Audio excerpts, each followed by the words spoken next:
మనం ఎలా కట్టబడుతున్నాం అనేది మనకు బాగా తెలియాలి.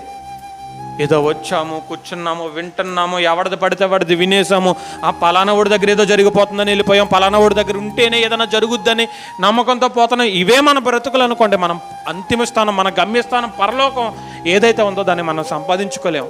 మధ్యలోనే పోతాం. మనం జరుగుతాయి. అసాధ్యమైతే ఏర్పరచబడిన వారిని సైతం మోసపుచ్చడానికి అపవాది ఏం చేస్తాడు? అనేకమైన సూచక్రియలు చేస్తాడు, అద్భుత కార్యాలు చేస్తాడు, ఆశ్చర్య కార్యాలు చేస్తాడు. ప్రభువు చేసిన పనులన్నీ అవసరమైతే అపవాది కూడా ఈ లోకంలో చేసి చూపిస్తాడు. మోసే కర్రని పాముగా మార్చినప్పుడు సేమ్ విద్య ఎవరి దగ్గర ఉంది? ఐగుప్తీయుల దగ్గర ఉంది. ఆ తంత్రగొట్టి విద్యను అభ్యసించిన వాళ్ళు ఏం చేశారు? వారి దగ్గర ఉన్న కర్రను కూడా ఎలా మార్చారు?